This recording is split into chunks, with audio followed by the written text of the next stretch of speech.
Le Cercle RH et un grand entretien aujourd'hui. Alors, on vous parle de travailler plus et nous, aujourd'hui, dans le Cercle RH, on va parler du divertissement, des loisirs, de la culture au moment où, évidemment, dans la rue, des Français brûlent des poubelles pour dire non à la réforme des retraites. On en parle avec Olivier Babot. Bonjour Olivier. Bonjour. Ravi de vous accueillir.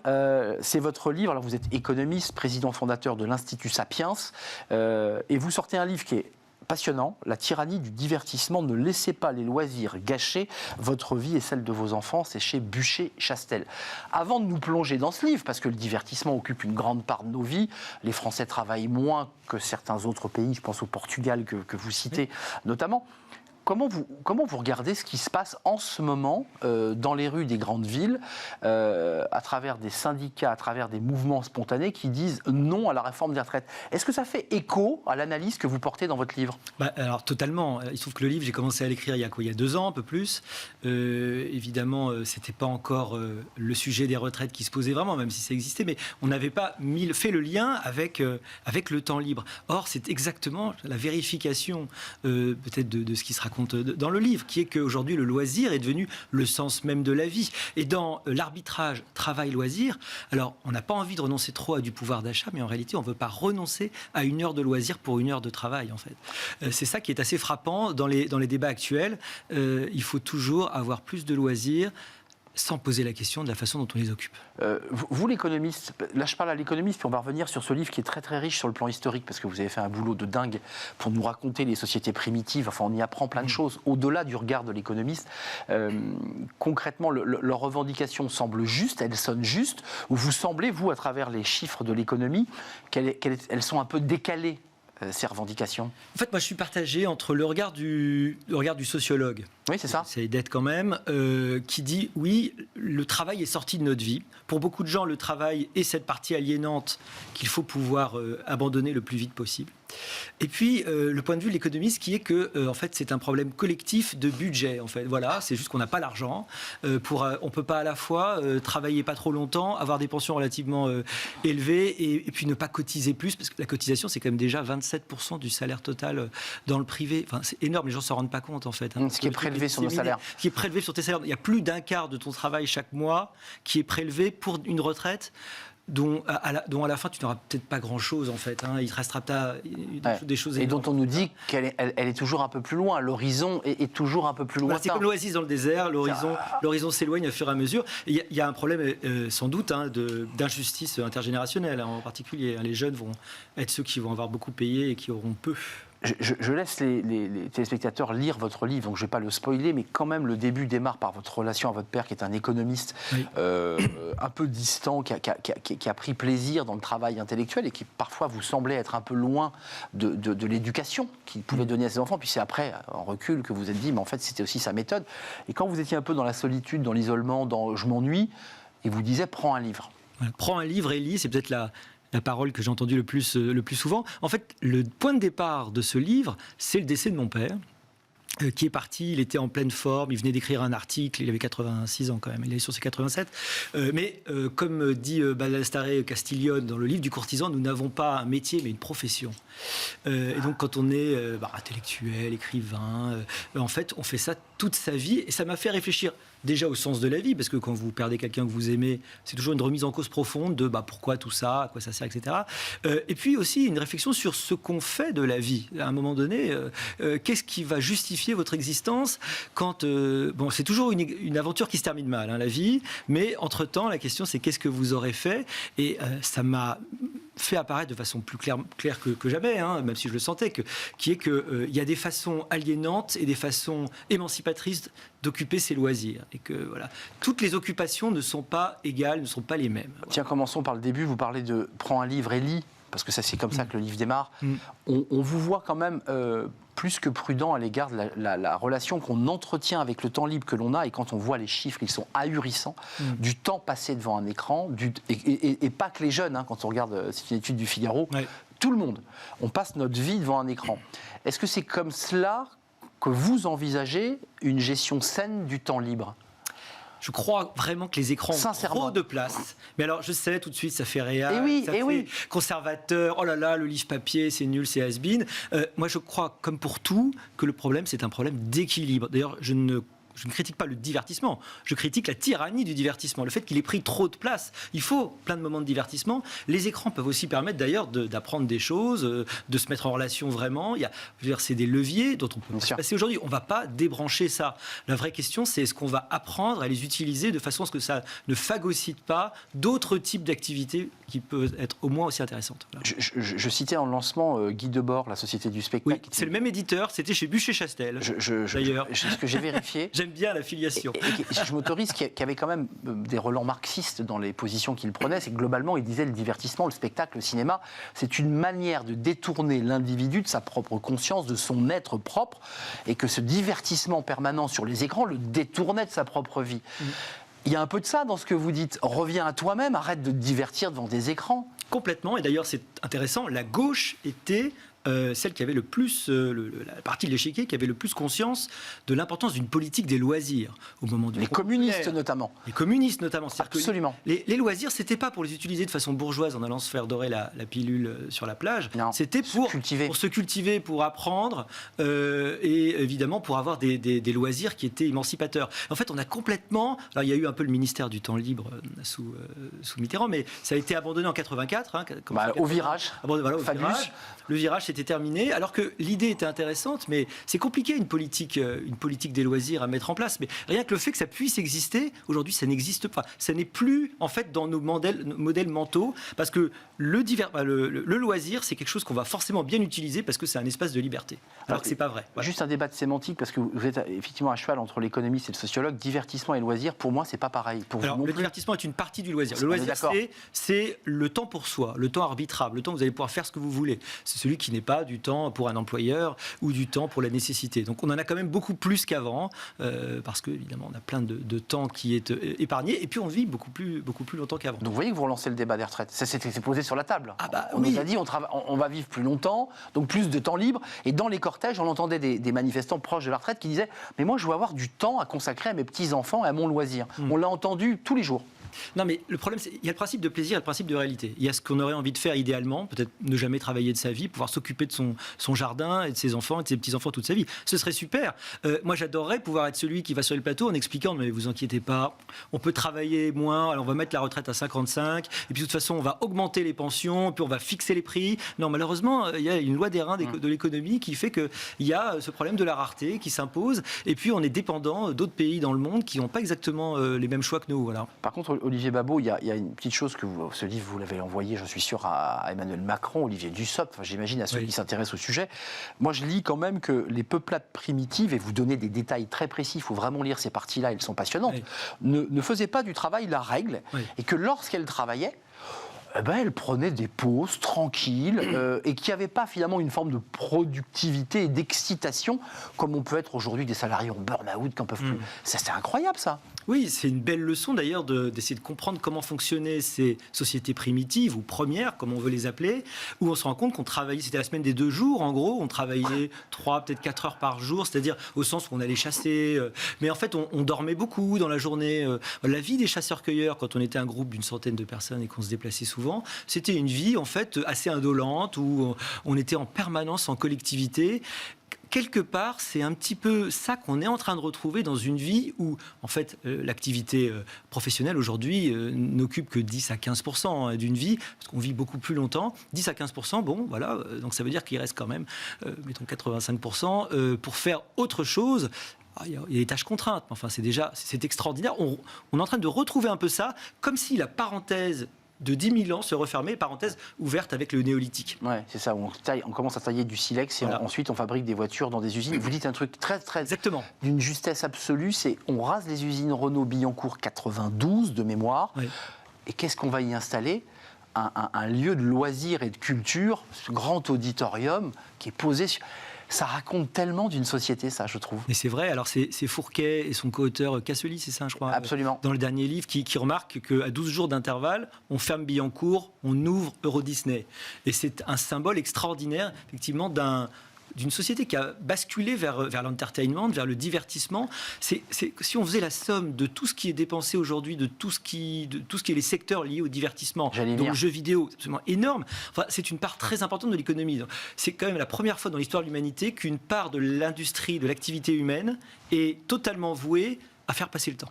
Ça, c'est intéressant. Juste un mot, parce que c'est aussi un enjeu économique pour le ministre de l'économie, pour le ministre du commerce extérieur, de se dire, bon, effectivement, il faut faire travailler les gens plus longtemps, mais en même temps, notre économie du divertissement, c'est des parcs d'attractions qui cartonnent, c'est les musées, c'est les centres de sport, c'est les jeux vidéo, c'est toute l'économie qui en dépend. Et qui amène beaucoup de richesse à la France. Donc c'est des arbitrages complexes. Hein. Oui, mais enfin, les heures pas travaillées ou les jours ou les années pas travaillées, elles sont quand même plus passées en proportion devant des écrans. Et pas toujours avec les meilleurs et ça, programmes. Vous le déplorez quand même, cette espèce de relation un peu d'esclavage à l'écran. C'est un problème d'équilibre, encore une fois. Il y a 3 façons d'occuper son loisir, son temps arbitrable. Le loisir pour les autres, c'est-à-dire le loisir social, familial, vous allez être avec les gens en présence, c'est quelque chose qui est intéressant en soi. Il y a le loisir pour soi, c'est ce qu'on appelait la scolée en grec, c'est le loisir studieux. Chez les latins, ça a donné osium, et par opposition au neg osium, le non-loisir, le négoce, ou le business, le fait d'être occupé. Pour un latin, c'était l'horreur absolue. Il fallait ne pas être occupé, parce que quand vous étiez un noble latin, vous aviez des esclaves qui faisaient le boulot pour vous, et vous pouviez, du coup, vous cultiver les humanitas qui font de vous vraiment un être humain, comme le dit Cicéron, quoi. Puis le dernier, c'est évidemment le loisir hors de vous, le loisir qui vous aliène. C'est ce que j'appelle le divertissement, évidemment, en clin d'œil et en allusion à Pascal. Mais pour aller au bout de notre histoire, on avait un invité tout à l'heure qui nous disait on n'a pas réfléchi à l'ère quaternaire, on a bien réfléchi à l'ère primaire, secondaire, l'ère tertiaire, l'ère numérique, mais le monde d'après, on ne l'a pas encore tout à fait envisagé. Et à travers ce livre, c'est ça que vous êtes en train d'essayer de dessiner, c'est le monde d'après aussi, en s'inspirant de notre histoire. C'est quoi ? On fait un lien avec les peuplades primitives pour vous faire redire la même chose, mais il y a un effet miroir. Est-ce qu'on est en train de nous tourner et d'aller vers une société, pas du non-travail, mais du peu travail ? En fait, c'est déjà le cas. Autrefois, vraiment, au 19e siècle, 70% de ta vie, c'était du travail. Donc, en fait, tu avais du travail avec quelques moments de loisir pour se reposer. Bon, difficile, parce que quand par ailleurs, tu as un travail hyper aliénant, difficile de faire un loisir qui t'élève. On est crevé, fatigué. Mort, c'est normal. Je veux dire, personne, après 12 heures à l'usine, enfin, si, il y en a qui avaient le courage d'aller faire des cours du soir et d'aller apprendre des choses. C'est vrai. C'est évidemment extrêmement difficile. En fait, ce qui est en train de se passer, c'est un truc... C'est un truc complètement fou. On est vraiment en train de faire sortir le travail de notre vie. Et donc la difficulté dans notre existence aujourd'hui, paradoxalement, c'est la facilité. La facilité d'accès à tout ce qui peut nous divertir, à tout ce qui peut nous amuser, la facilité d'accès à des outils qui nous rendent passifs. Parce que c'est ça, en fait, la vraie opposition. Passivité contre activité. Quel danger ! On oppose loisir et travail, c'est-à-dire, en fait, activité rémunérée et non rémunérée. Mais en fait, il faut opposer, évidemment, activité qui émancipe et activité qui aliène. On est et d'accord. notre gros problème aujourd'hui, c'est la facilité du monde qui fait qu'on va être encouragé à faire le moins d'efforts possible. Et en laissant la valeur travail, on a aussi mis de côté, c'est une catastrophe, la valeur effort, alors qu'il faut au moins autant d'efforts pour réussir dans ses loisirs qu'il n'en faut pour réussir dans son travail. Quelques chiffres, parce qu'on a l'habitude dans l'émission d'en passer quelques-uns. Activité des Français sur les écrans, échange sur les réseaux sociaux 15,9, suivi de l'actualité, c'est important parce que c'est une actualité où on se cultive, normalement on apprend 10%, jeux vidéo 9,7, quasiment à égalité, visionnage de films 8,8, les plateformes, et écoute sur musique 8,8%, c'est-à-dire qu'il y a une égalité entre l'amusement, les jeux vidéo et l'info. Ça, c'est intéressant quand même. Oui, c'est un peu inquiétant. La plupart des jeunes aujourd'hui s'informent en fait sur les réseaux sociaux. Sur les réseaux. La question, c'est est-ce qu'ils s'informent dans des sources qui sont suffisamment, évidemment, équilibrées, pluralistes, et c'est le problème de formes de bulles cognitives qui peuvent exister et qui sont assez inquiétantes. Alors, sur les jeux vidéo, il y avait un article dans le Wall Street Journal où le journaliste disait il y a 7 millions de personnes qui sont parties aux États-Unis du marché du travail entre 25 et 54 ans. Ils sont partis du marché. Ils ne sont plus sur le marché du travail. Et qu'est-ce qu'ils font ? Alors, on est allé étudier ce qu'ils faisaient. Et en gros, il dit, c'est le titre de l'article, je crois, ils jouent à Call of Duty sous drogue. Voilà. 7 millions, ils jouent 2000 heures de jeux vidéo par an. Donc, c'est l'équivalent des heures travaillées, en fait. Voilà, 2000 heures. c'est l'équivalent des heures travaillées pour un Américain. Il le passe aujourd'hui devant les écrans. Évidemment, il y a des jeux vidéo intelligents, il y a des jeux vidéo éducatifs, des trucs qui vous font progresser. Ouais, et puis, il y a des jeux vidéo qui sont quand même beaucoup moins intéressants. Encore une fois, c'est un problème de dosage et d'hiérarchisation dans le type d'activité. Voilà. Et de débouchés que l'on donne à sa vie. Parce que quand on n'a plus le travail pour y trouver une forme de dignité, on le bascule vers une autre activité. C'est-à-dire que chaque être humain a besoin de trouver un sens à sa vie. C'est plus le travail, vous nous dites aujourd'hui, c'est le loisir. C'est-à-dire qu'un sens de sa vie, c'est d'aller au parc d'attractions et de le sanctuariser comme presque on va à la messe le dimanche. Parce que vous l'évoquez, hein, Dieu est mort, vive le Prozac, tout a disparu, quoi. Dans un monde où on ne croit plus en Dieu, où il n'y a plus de religion, il n'y a plus de grand récit, le grand récit aujourd'hui, c'est celui de se faire plaisir. Voilà. Le seul récit dominant commun, présent maintenant, c'est profite. Voilà, c'est une sorte de carpe diem qui est aussi une forme de sagesse ancienne. Hein. Profiter du jour, vis le moment, ne pas en permanence être projeté dans le lendemain. Donc c'est tout à fait respectable. Hein. Justement, moi mon problème c'est pas oh mon Dieu on a trop de loisirs, faut travailler plus. Surtout pas. C'est très bien. C'est comment trouver l'équilibre. En fait, c'est hyper dur parce que la liberté, c'est hyper difficile. Parce que ça t'oblige à choisir. Et des choix, il y en a plein à faire. Et c'est des choix où personne ne va te prendre par la main. Jusque-là, nos existences, jusqu'à il y a 70 ans, nos existences étaient dictées par la nécessité. Exact. Il y avait très peu de possibilités d'être excessif. Puisque finalement, il y avait l'argent qui te manquait, il y avait les possibilités qui te manquaient de temps libre, il fallait bosser. Et donc, vous étiez en fait assez protégé par le monde de nos propres dérives. Et en fait, aujourd'hui, c'est ça. Nous sommes face à nos propres capacités à devenir dépendants d'à peu près tout, en particulier et de vivre les affres de l'angoisse, parce que la liberté est parfois vécue pour beaucoup comme un fardeau, hein. Il ne faut quand même pas le perdre de vue. La liberté, c'est difficile, en fait. Il faut la gérer, cette liberté. D'autant plus qu'on n'est pas toujours élevé dans l'apprentissage de cette liberté, bien sûr. Paradoxalement. Hein. Et vous, Olivier Babot, avant de vous poser ma dernière question, comment vous l'occupez, votre temps libre, en écrivant des livres qui vous prennent 2 ans et en faisant des recherches incroyables, parce que finalement, c'est en marchant un peu sur les traces de votre papa que vous écrivez ce livre. Alors lui était vraiment économiste, j'ai jamais réussi à comprendre les articles. À ce point-là ? Oui, il avait beaucoup de mal à écrire de façon compréhensible pour les gens. Donc moi j'ai toujours essayé de prendre le contre-pied. La vulgarisation. Du universitaire. Je trouve que c'est très important. Vulgariser, mais au sens vraiment positif. Noble, bien sûr. Hein, de passage, de transmission. Et c'est vraiment ça que j'essaye de faire, évidemment. Ouais. Avant de nous quitter, vous dites à la mi-20e siècle, le travail n'est plus à la mode. Oui. Qu'est-ce qui fait, alors qu'on est en pleine reconstruction, qu'il faut créer, produire, nourrir, qu'est-ce qui fait que le travail n'est plus à la mode ? Est-ce qu'il y a le phénomène 68 ? Est-ce qu'il y a une remise en question de ce rapport à nos parents ? Est-ce qu'il y a cet enjeu politique-là ? On voit bien Debord, Bourdieu, vous le citez longuement dans votre livre.